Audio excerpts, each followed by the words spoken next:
that their signatures on Obama petitions were frauds.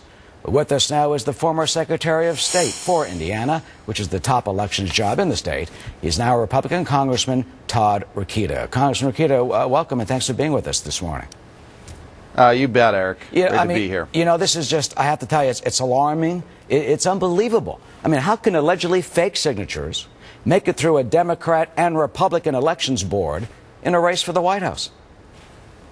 Well, it certainly is disappointing, and what this means is that you really need honest people in both parties looking after this process. This process only works when people are civically engaged, including party members, party workers who are paid, in this case, by the county, to make sure that these signatures are checked. Some of the proposals that have come from this fraud, Eric, alleged fraud, have been, well, we need an audit procedure, we need a bureaucracy in place to check all this. That's exactly what we don't need. What we need is a strong two or more party system making sure that this job gets done. How do you think this potentially happened? Well, it happened because of overzealous cheaters. I mean, that's what happened. People are cheating the system. I've seen this before as Secretary of State, and we have a very strong record of cleaning it up, starting with photo ID.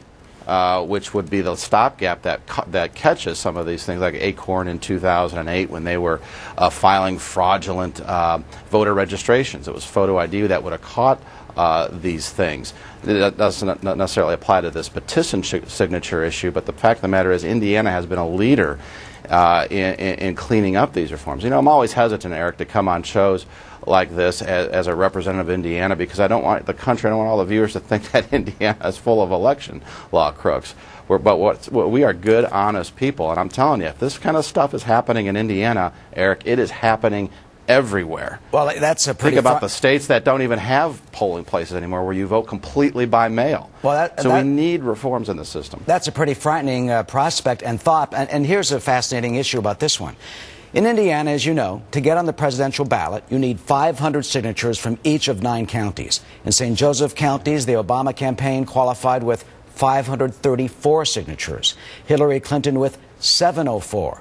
But they say there are allegedly perhaps 150 faked signatures. Yeah. So what is the prospect then that the Obama folks didn't make that 534? They actually didn't make that legal cutoff, and they may have submitted enough fraudulent, faked forward signatures to not get on the ballot. Do you think he legally qualified to get on the ballot in the primary there?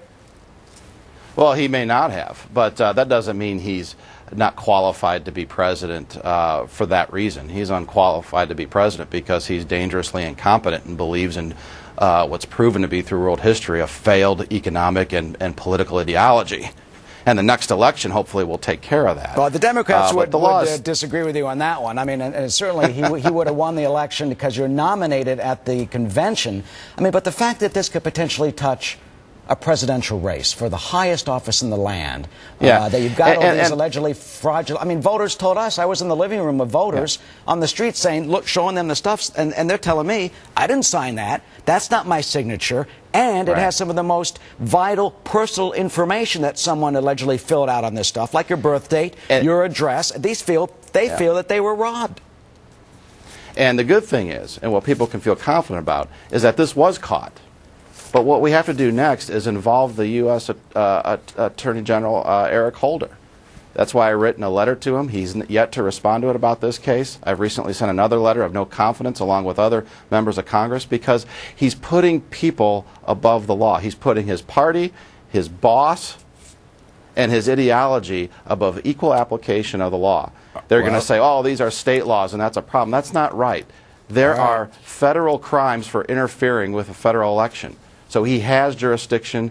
David Kapp, the U.S. Attorney in Northwest Indiana, has jurisdiction. They are turning their heads on this and the Acorn cases that I brought to him as Indiana Secretary of State, Eric. We have got to make sure that we remain a country of laws, not a country of men. Congressman, we're out of time. I thank you. It was turned down by the U.S. Attorney in Indiana in the Northern District. You're right, but it is being investigated by the St. Joseph County District Attorney, Mike DeVore. Good to be with you, Eric. Congressman, thank you. And you know, this is a huge issue that we're getting lots of reaction from our viewers at our address, which is voter fraud.